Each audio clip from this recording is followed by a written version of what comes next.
الرحمن الرحیم ناظرین السلام علیکم، میں ہوں عمر برلاس۔ اور ناظرین، آج ہم آپ کو بتائیں گے قائد اعظم محمد علی جناح کے بارے میں۔ ویسے تو آپ جانتے ہیں بہت ساری ان کی شخصیت کے پہلو، لیکن آج جس انداز سے ہم بات کریں گے کہ ان کی شخصیت کا ایک خاص پہلو، جو کہ ہم یہ بات کریں گے کہ روحانی پہلو وہ کیا تھا، بہت سے لوگ اس کے بارے میں نہیں جانتے۔ اور ناظرین، ان کی شخصیت خاص طور پہ جب ہم بات کرتے ہیں قائد اعظم کی نیکی کے حوالے سے، ان کی زندگی میں روحانیت کے حوالے سے، تو بہت ساری چیزیں ہمارے لیے بڑی دلچسپ ہیں۔ ہم آج تھوڑے سے واقعات جو ہیں وہ آپ سے شیئر کریں گے۔ ایک واقعہ جو ہے وہ خاص طور پہ ان کے جو بٹلر ہیں عبدالرشید صاحب، وہ فرماتے ہیں کہ قائد اعظم ایک دفعہ پشاور آئے اور گورنر ہاؤس میں ٹھہرے۔ گورنر ہاؤس میں ٹھہرے، وہ کہتے ہیں جی کہ میں رات کے تقریباً 2 بجے کے قریب قائد اعظم کے پاس کافی لے کے گیا، اور اس وقت قائد اعظم کے پاس سردار عبدالراب نشتر بیٹھے ہوئے تھے۔ کہتے تقریباً 2:30 بجے کے آس پاس وہ سردار عبدالراب نشتر وہاں سے چلے گئے، اور اس کے بعد میں بھی چلا گیا۔ لیکن ابھی تھوڑی ہی دیر گزری تھی کہ سیکیورٹی والے میرے پاس آئے اور انہوں نے مجھے جگایا اور کہا کہ آپ یہ بتاؤ کہ آپ سب سے آخری آدمی تھے جو قائد اعظم کے کمرے میں گئے تھے، کیا وہاں کوئی اور شخص موجود تھا؟ میں نے بتایا کہ وہاں پہ صرف سردار عبدالراب نشتر تھے، اور وہ غالباً 2:30 بجے کے قریب چلے گئے۔ تو انہوں نے کہا کہ قائد اعظم کے کمرے سے ہمیں ٹھک ٹھک کی آوازیں آ رہی ہیں، اور یہ بڑی تشویش کی بات ہے، کوئی ان کے اوپر کوئی زد و کوب نہ کر رہا ہو، کوئی حملہ آور نہ ہو رہا ہو، لیکن مسئلہ یہ ہے کہ قائد اعظم کے کمرے کا اس وقت ہم دروازہ کیسے ناک کریں؟ اب اسی شش و پنج میں تھے تو کیا کریں؟ لہٰذا یہ طے ہوا، اور عبدالرشید کہتے ہیں کہ انہوں نے کہا کہ آپ اس طرح کرو، چپکے سے روشن دان سے دیکھو کہ اندر کے معاملات ٹھیک ہیں۔ لہٰذا بڑی خاموشی سے ہم وہاں گئے، اور میں روشن دان کی طرف چڑھا، اور وہاں سے آرام سے جب دیکھا، کمرے کے اندر جھانکا، تو میں حیران ہوا، قائد اعظم وہاں پہ کمرے میں ٹہل رہے تھے۔ چونکہ لکڑی کا فرش تھا، تو جب وہ ٹہلتے تو وہ آواز ٹھک ٹھک کی آتی، اور یہ آواز بھی ایک ردم کے ساتھ تھی، یعنی کہ ٹھک ٹھک کی آواز آتی، پھر تھوڑا سا وقفہ آتا، پھر ٹھک ٹھک کی آواز آتی۔ لہذا وہ کہتے دیکھتے ہیں جی قائد اعظم جو ہے وہ انگیٹھی کی طرف جاتے، اور وہاں پہ انگیٹھی پہ رکھی ہوئی کوئی کتاب تھی، اس کے اوپر کوہنیوں سے ایسے جو ہے وہ جھک جاتے، اور کچھ دیر بعد پھر کمرے میں چلنا پھرنا شروع ہو جاتے۔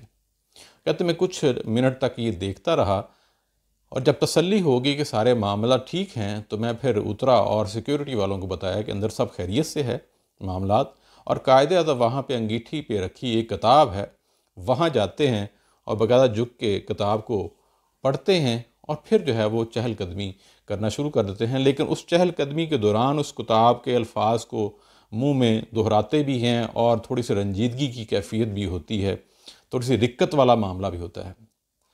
تو پھر وہ سیکیورٹی والوں نے مجھے بتایا کہ ہاں، ہماری بات اب سمجھ میں آ گئی ہے، کیونکہ قائد اعظم کے کمرے میں جو انگیٹھی پہ آپ نے کہا، وہاں پہ قرآن پاک کا ایک نسخہ ہے جو کہ انگلش میں ترجمے کے ساتھ ہے۔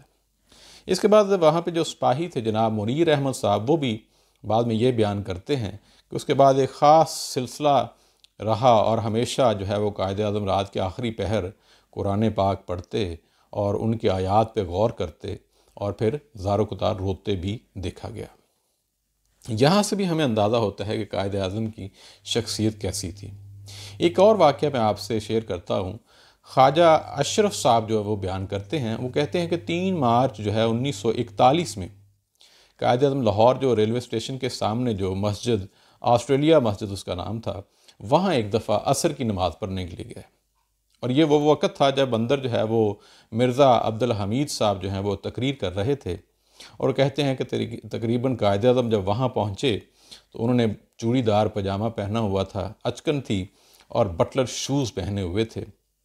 جب مسجد کے وہ اندر قریب پہنچے، جوتا اتارا، تو ہجوم سا ایک کھلبلی سی مچ گئی، لیکن فوراً ہی سارے جو ہیں وہ اپنی اپنی جگہ پہ نظم و ضبط کے ساتھ بیٹھ گئے، کیونکہ قائد اعظم جو ہے وہ نظم و ضبط کے بڑے پابند تھے۔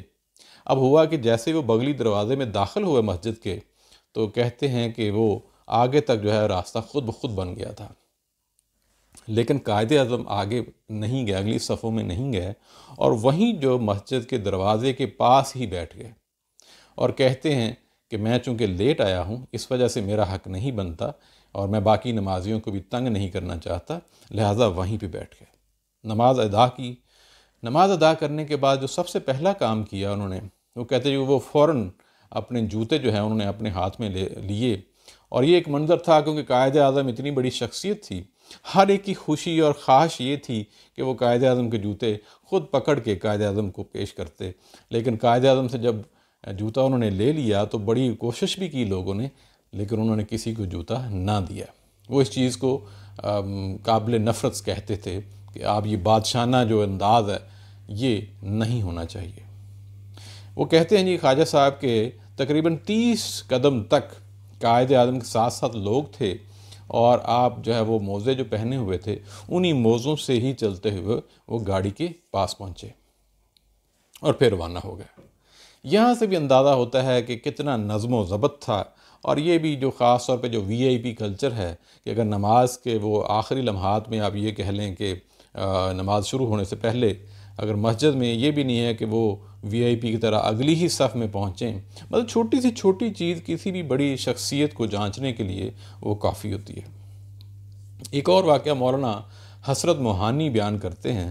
وہ کہتے ہیں کہ ایک روز میں صبح صبح جو ہے وہ جناح صاحب کے پاس گیا، ان کی کوٹھی تھی، یہ بڑا مکان جو تھا وہاں گیا، اور جا کے بہت ضروری کام تھا۔ وہاں جا کے میں نے ملازم سے کہا کہ قائد اعظم محمد علی جناح صاحب کو پیغام دیجئے، بہت ہی ضروری کام ہے اور ان سے ملنا ہے۔ ملازم کہنے لگے کہ اس وقت ہمیں اندر جانے کی اجازت نہیں ہے، لہٰذا آپ یہاں تشریف رکھیں اور تھوڑی ہی دیر بعد قائد اعظم خود ہی باہر تشریف لے آئیں گے۔ حسرت موہانی کہتے ہیں میرے لیے بڑی بے چینی والی معاملہ تھا، بے چینی والی کیفیت تھی، لہٰذا میں نے ان کی بات پہ زیادہ توجہ نہ دی اور خود ہی اندر چلا گیا۔ اور جب میں اندر گیا، ایک کمرے میں گیا، دوسرے کمرے میں گیا، جب میں تیسرے کمرے پہنچا تو وہاں کہتے ہیں کہ میں نے برابر والے کمرے سے کچھ بلکنے کی آواز سنائی دی، کچھ رونے کی آواز۔ میں وہاں رک گیا اور دیکھتا ہوں، پھر سنتا ہوں، آواز جو ہے وہ لگتا جانی پہچانی۔ کہتے ہیں جب میں نے پردہ سائڈ پہ کر کے دیکھا تو قائد اعظم سجدے میں پڑے ہوئے تھے اور رو رہے تھے، بلک بلک کے رو رہے تھے۔ کہتے ہیں مجھے بڑی شرمندگی بھی ہوئی اور میں سکتے میں بھی آ گیا کہ اتنی بڑی شخصیت جو ہے وہ اللہ کے ہاں کس قدر گریہ زاری کر رہی ہے۔ حسرت موہانی کہتے ہیں میں انہی قدموں کے ساتھ باہر آیا اور شرمندگی بھی ہوئی اور میں چلا گیا۔ اور وہ کہتے ہیں کہ جب بھی اس کے بعد میں وہاں پہنچا اور اگر ملازم نے یہ کہا کہ قائد اعظم اس وقت مصروف ہیں یا ہمیں اجازت نہیں ہے اندر جانے کی، آپ انتظار کیجئے، تو کہتے ہیں میرے ذہن میں وہی نقشہ ہوتا ہے کہ اس وقت قائد اعظم یقیناً سجدے میں ہی پڑے ہوں گے۔ ناظرین، بظاہر تو یہ چھوٹے چھوٹے معاملات اور چھوٹے چھوٹے واقعات ہیں، لیکن اس کے اندر بہت ساری جو ہے ہمارے لیے روشنی ہے۔ یعنی کہ بڑی شخصیت ہونے کا یہ بھی قطعاً مطلب نہیں ہے کہ ہم دین سے دور ہو جائیں، ہم اللہ سے دور ہو جائیں، اللہ کے نبی سے دور ہو جائیں۔ ایک اور واقعہ جو ہے وہ مختار ضمن صاحب کہتے ہیں کہ میرے والد صاحب جو ہیں وہ آگرہ میں جج تھے، تو قائد اعظم کسی تاریخ کے حوالے سے کسی کیس کے سلسلے میں وہاں کورٹ میں آئے۔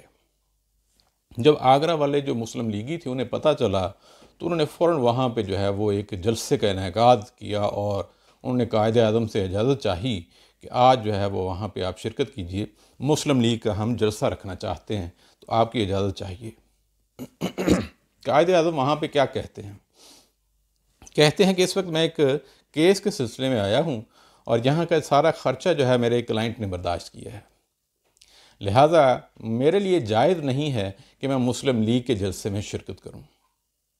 آج میں جاؤں گا، انشاءاللہ پھر جب بھی آپ جلسہ رکھیں گے میں اسپیشل جلسے کے لیے آؤں گا اور اپنے پیسے سے سارے کے سارا اخراجات کروں گا۔ آپ دیکھیں بظاہر ایک چھوٹی سی چیز ہے، آج ہم کیا کرتے ہیں، بلکہ ہمیں جو اپنا کام ہوتا ہے ہم اس کام کو ذہن میں رکھ کے اپنے جو دفتری معاملات ہیں وہ ان کا رخ خود اس طرح موڑ دیتے ہیں تاکہ دفتری معاملات کے اندر اپنا کام بھی ہو جائے۔ چھوٹی چھوٹی چیز ہے، لیکن یہی وہ چیز ہے جو ایک اچھے مسلمان کے اندر ہونی چاہیے۔ ایک اور واقعہ، نواب صدیق علی خان کہتے ہیں کہ جب جو ہے جارج ششم جو ہے وہ انگلستان کے کنگ تھے، اس زمانے میں ہندوستان کے لیے جو مزید اصلاحات کرنے کی ضرورت تھی تو اس سلسلے میں ایک میٹنگ جو ہے وہ لندن میں رکھی گئی۔ اس میٹنگ میں شرکت کے لیے قائد اعظم تشریف لائے۔ جب یہاں پہ قصر بکنگم میں میٹنگ ہو رہی تھی تو اس وقت جو ہے وہ قصر بکنگم میں سے ایک دعوت نامہ قائد اعظم کو موصول ہوا۔ وہ دعوت نامہ کیا تھا؟ ایک ظہرانے کا تھا۔ نواب صدیق علی خان کہتے ہیں کہ یہ اس دور کی بات ہے، آج بھی خیر ہم جانتے ہیں اگر دعوت نامہ قصر بکنگم سے آئے تو ہم تو میرا خیال ہے کہ سارے جہاں میں شور بپا کر دیں کہ دیکھو ہمیں کہاں سے دعوت نامہ ملا ہے۔ تو وہ اس دور میں بھی ایک بہت بڑے آنر کی، اعزاز کی بات ہوتی، لیکن قائد اعظم نے وہ دعوت نامہ ٹھکرا دیا، معذرت کر لی۔ وجہ پوچھی تو کہتے ہیں چونکہ ماہ رمضان کا مہینہ ہے اور ماہ رمضان کے مہینے میں مسلمان روزہ رکھتے ہیں، میرے لیے قطعاً جائز نہیں ہے کہ میں رمضان کے مہینے میں ایک ظہرانے میں شرکت کروں، اور انہوں نے معذرت کر لی۔ ناظرین، بظاہر چھوٹی سی چیز ہے، کسی نے نہیں پوچھنا تھا قائد اعظم کو کہ آپ نے شرکت کیوں کی۔ وہ کہہ سکتے تھے میں روزے سے ہوں، میں شرکت کر لیتا ہوں، لیکن میں کچھ کھاؤں گا پیوں گا نہیں۔ لیکن ایک چھوٹی چھوٹی چیز جو ہے بڑے لیڈر کی خوبیاں بیان کرتی ہے، ایک شخصیت کا اور کردار کا جو ایک بہترین جو غماز ہوتا ہے، اس طرح کی نشانیاں ہوتی ہیں۔ پھر ایک اور چیز جو ہے، تحریک پاکستان کا آخری مراحل تھے، اور یہ ان دنوں کی بات ہے جب مسلم لیگ کو چندہ کی ضرورت پڑی تھی، اور ان دونوں ایک سلوگن تھا جس میں کہا گیا تھا کہ چاندی کی گولیاں جو ہیں وہ عوام دے، یعنی کہ آپ یوں سمجھ لیں کہ فنڈ دیا جائے مسلم لیگ کے لیے تاکہ پاکستان کا حصول جو ہے وہ آسان ہو سکے، معاملات تحریک جو ہے وہ زور پکڑ سکے، جلد سے جلوس اس میں ہو سکے۔ جو بھی لوگوں نے چندہ دیا، وہاں پہ خواتین بھی پیچھے نہیں تھیں۔ خواتین نے کیا کیا کہ اپنی بالیاں، اپنے کنگن، اپنی چوڑیاں اتار کے دیں۔ لیکن اب سنیے ذرا، قائد اعظم نے جتنی کچھ خواتین نے دی، چوڑیاں دیں، بالیاں دیں، کنگن دیے، سارے کے سارے انہی خواتین کو واپس کر دیے۔ یہ جب ان دونوں معاملات ہو رہے تو ایک دن محترمہ بیگم شائستہ اکرام قائد اعظم سے کہنے لگی، سر، خواتین کے اندر بہت بڑا جذبہ ہے اور وہ اس میں شرکت کرنا چاہتی ہیں، جب بھی وہ کوئی انگوٹھی، کوئی بالی، کوئی کنگن، کوئی چوڑی دیتے ہیں تو آپ فوراً واپس کیوں کر دیتے ہیں؟ کہیں ایسا تو نہیں ہے کہ ان کے جذبے کی توہین ہو رہی ہو؟ تو قائد اعظم کیا خوبصورت بات کہتے کہ میری جگہ پہ کوئی اور ہوتا تو یقیناً اس کے لیے ایک بہت بڑی یہ ایک خوبی ہوتی، یہ بڑا کمال کرتا اور بڑا فخر سے بات کرتا، لیکن میں سیاست میں جذباتیت کا قائل نہیں ہوں۔ میں جذباتیت کو ایک سائڈ پہ رکھتا ہوں اور سیاست کو ایک سائڈ۔ اگر یہ خواتین اپنے اپنے خاوند، اپنے اپنے جو شوہر ہیں، ان سے اجازت لے لیں ان ساری چیزوں کی جو وہ دینا چاہتی ہیں زیورات کے حوالے سے، تو بالکل میں قبول کرتا ہوں۔ یہ بیگم شائستہ اکرام جو ہیں وہ نقل کرتی ہیں، یعنی کہ اتنی خوبصورت اور باریک بینی کی چیزیں کہ اپنے خامن سے، کہیں ایسا تو نہیں ہے کہ آپ جذبات میں یہ چیزیں کر رہی ہیں اور خامن سے نہیں پوچھا تو وہ آپ کے گھر کے لیے کوئی مسئلہ نہ بن سکے، یا جو بھی، حالانکہ آپ جانتے ہیں کہ خامن جو ہیں وہ انہی کی خواتین ہیں جو کہ مسلم لیگ کے بہت ہی سرگرم رکن رہے، لیکن اصول اپنی جگہ ہے کہ خامن سے پہلے اجازت طلب کی جائے۔ ناظرین، ایک اور واقعہ سامنے ہے کہ مسلم لیگ ورکنگ کمیٹی کا ایک جلسہ تھا امپیریل ہوٹل میں، اور وہاں پہ جو خاکسار تھے وہ کافی مخالفین، انہوں نے شور شرابہ کیا، انتشار پھیلایا، اور میٹنگ جو ہے وہ سارے کا سارا جو انتشار تھا وہ قائد اعظم کے خلاف ہی تھا۔ لکھتے ہیں کہ سارے لوگ اتنے بے چین تھے، لیکن جس کے خلاف سارا انتشار اور شور و غوغا ہو رہا تھا وہ انتہائی آرام سے بیٹھا ہوا تھا۔ جب سارا معاملہ ہو گیا، شور و غوغا کی وجہ سے میٹنگ کینسل ہوگی، تو قائد اعظم اٹھ کے باہر بڑے اطمینان سے جانے لگے، تو وہاں پہ پیر آف مانکی شریف نے فوراً پاس پہنچے اور کہا کہ سر، یہاں پہ آپ کو باہر خطرہ ہو سکتا ہے، آپ اکیلے باہر نہ جائیں، ہم انتظام کر لیتے ہیں۔ تو قائد اعظم نے بڑی خوبصورت انگلی اٹھا کے کہا کہ یہاں پہ بھی وہی خدا ہے، باہر بھی وہی خدا ہوگا، اس وجہ سے آپ گھبرائیے نہیں۔ یہاں ایک اور چھوٹا سا واقعہ، 1946 میں قائد اعظم شملہ تشریف لے کے گئے، اور وہاں پہ بھی حالات ایسے تھے کہ بعض اوقات ہو سکتا تھا کہ شرپسند جو ہے وہ آپ پہ حملہ نہ کر دے۔ تو وہاں پہ یہی کہا گیا جو مسلم لیگی کارکن تھے کہ جی ہمیں پہلے حفاظتی انتظامات مکمل کر لینے دیں۔ تو پھر بھی قائد اعظم نے یہی کہا تھا کہ مجھے اللہ کی ذات پہ بھروسہ ہے، میرے لیے کسی قسم کے حفاظتی انتظامات کرنے کی ضرورت نہیں۔ یہ بات کرنے کا مقصد یہ ہے کہ توکل اتنا مضبوط ہے، یعنی کہ خوف آ سکتا ہے کہ کوئی بھی گزن پہنچا سکتا ہے، کوئی بھی جو ہے وہ ایسے ماحول میں تکلیف دے سکتا ہے، لیکن ایمان کی پختگی، توکل اللہ پہ اتنا زیادہ، اللہ پہ بھروسہ اتنا شاندار کہ کہا کہ کوئی ضرورت نہیں، کیونکہ اللہ پہ جب توکل ہوتا ہے تو اللہ پھر حفاظت بھی کرتا ہے۔ اور ناظرین، ایک اور بڑی خوبصورت جو واقعہ ہے، یہ یقیناً یہ وہ پہلو ہیں قائد اعظم کے حوالے سے کہ یہ ان کی سیاست سے ہٹ کے ہے، ان کی روحانیت جو ہے، اندر کی جو ایک دینی شخصیت ہے، وہ کتنی پختہ ہے۔ اپریل 1945 اپریل میں خان آف کلات کی دعوت پہ قائد اعظم جو ہے وہ بلوچستان تشریف لے گئے۔ وہاں پہ جب میٹنگ ہو گئی تو انہوں نے کہا کہ آپ کو ایک اسکول کا معائنہ کرواتے ہیں، لہٰذا قائد اعظم محمد علی جناح کو خان آف کلات جو ہے وہ ایک اسکول لے کے گئے۔ جب اسکول پہنچے، بچے بڑے نظم و ضبط سے وہاں کھڑے تھے، انتظار میں تھے، اور قائد اعظم نے پھر ایک بچے سے ایک چھوٹا سا مکالمہ کیا۔ ان سے پوچھتے ہیں یہ کون ہیں؟ خان آف کلات کی طرف اشارہ کیا کہ یہ کون ہیں؟ انہوں نے کہا یہ ہمارے بادشاہ ہیں۔ بچے نے جواب دیا۔ قائد اعظم محمد علی جناح نے پھر بچے سے پوچھا میں کون ہوں؟ بچے نے پھر جواب دیا آپ ہمارے بادشاہ کے مہمان ہیں۔ قائد اعظم نے اگلا سوال پھر کیا آپ کون ہیں؟ بچہ کہتا میں بلوچ ہوں۔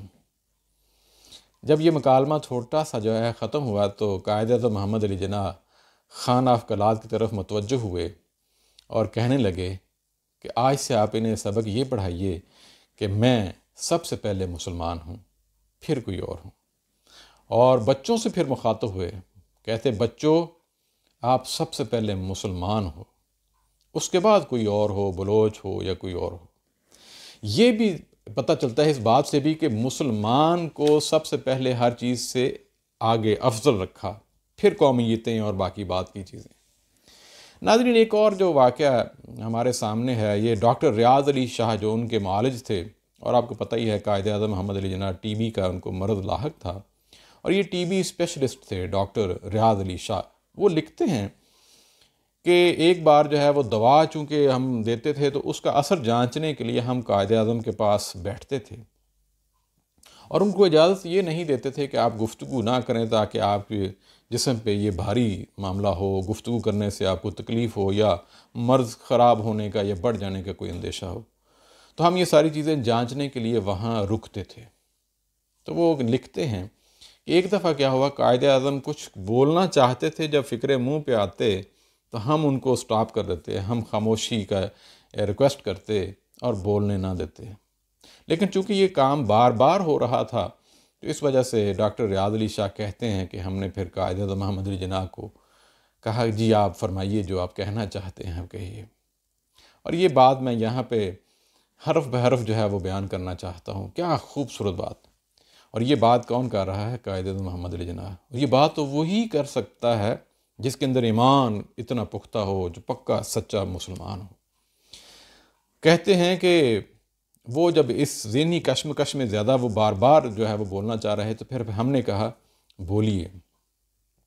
تو وہ کیا کہتے ہیں؟ وہ کہتے ہیں جب مجھے یہ احساس ہوتا ہے کہ پاکستان بن چکا ہے تو میری روح کو کس قدر اطمینان ہوتا ہے کہ یہ مشکل کام تھا اور مجھ سے اکیلے کبھی نہیں ہو سکتا تھا۔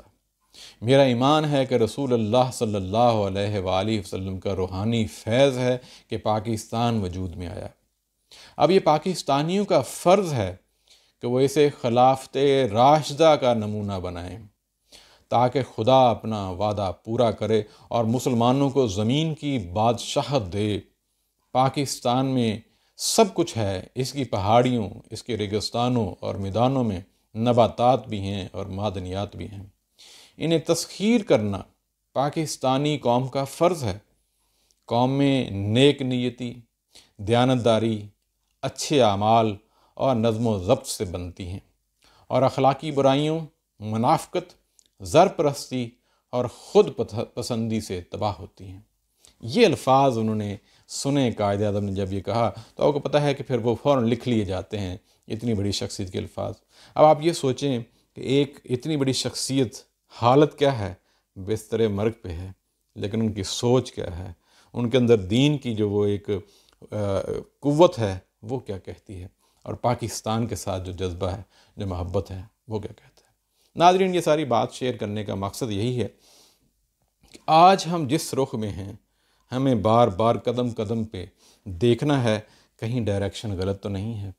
یہ جو ہمارے لیڈر تھے، یہ ہمارے اسلاف تھے، ان کا رویہ کیا تھا، ان کی سوچ کا انداز کیا تھا؟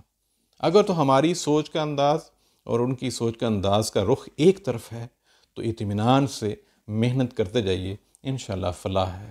اور اگر ہماری سوچ کا انداز، کام کرنے کا انداز ان کی سوچ سے مختلف ہے تو پھر لمحہ فکریہ ہے، سوچنا ہوگا۔ انشاءاللہ پھر ملیں گے، اپنا خیال رکھیے، اللہ